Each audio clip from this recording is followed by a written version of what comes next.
ইতিমধ্যে সদ্য বিদায়ী সদৌ ডিব্ৰুগড় জিলা ছাত্ৰ সন্থাৰ যিগৰাকী সভাপতি অৱনী কুমাৰ গগৈ, এই অৱনী কুমাৰ গগৈক আমি সদৌ ডিব্ৰুগড় জিলা ছাত্ৰ সন্থাৰ ইতিহাসত আটাইতকৈ কলংকিত এজন ছাত্ৰ নেতা হিচাপে আমি ঘোষণা কৰিছোঁ।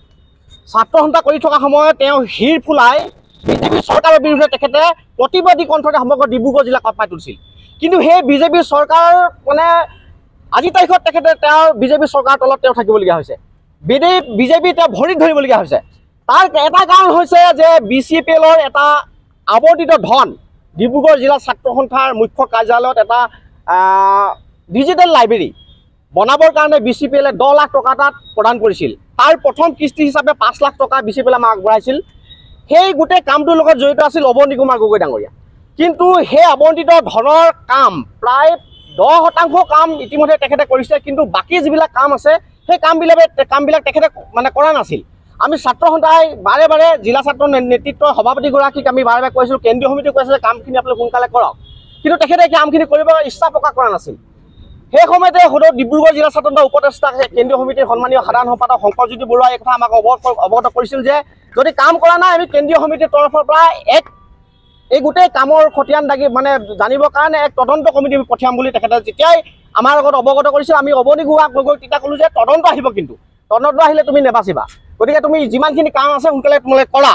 কিন্তু তেখেতে কি কৰিলে, সেই কথাটো শুনাৰ পিছৰ পৰা তেখেতে ছাত্ৰ সন্থাৰ দায়িত্বত থকা অৱস্থাটো তেখেতে ভাৰপ্ৰাপ্ত সভাপতি হিচাপে বিভিন্নজনক দায়িত্ব দি তেখেতে ছাত্ৰ সন্থাৰ বিভিন্ন কাৰ্যসূচী আপোনালোকে নিজে প্ৰত্যক্ষ কৰিছে, আগৰো কাৰ্যসূচী তেখেত নাথাকে, ছাইড হৈ থাকে, গোটেই বিষয়বিলাক বা আঁতৰি থাকিব বিচাৰে।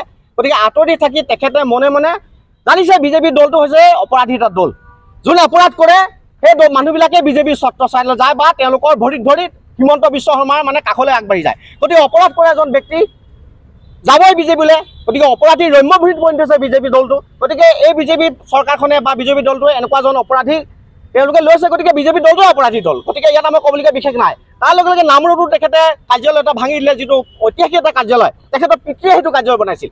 সেই পিতৃয়ে বনোৱা কাৰ্যালয়টোৱে ভাঙিলে, ছাত্ৰ সন্থাৰ কাৰ্যালয় তেখেতে বনাম বুলি তেখেতে ভাঙিলে। আৰু ইতিমধ্যে আমি নামৰূপৰ পৰা গম পাইছোঁ যে বিভিন্ন জনৰ পৰা তেখেতে লাখ লাখ টকা সেই কাৰ্যালয়টো পুনৰ নিৰ্মাণ কৰিম বুলি তেখেতে উঠালে, কিন্তু সেই কাৰ্যালয়টো আজি তাৰিখত তেনেধৰণে পৰিছে। সমগ্ৰ নামৰূপবাসী ৰাইজ কালি যিহেতু বিজেপিত যোগদান কৰাৰ পিছত সকলো মানুহে তেখেতৰ ওপৰত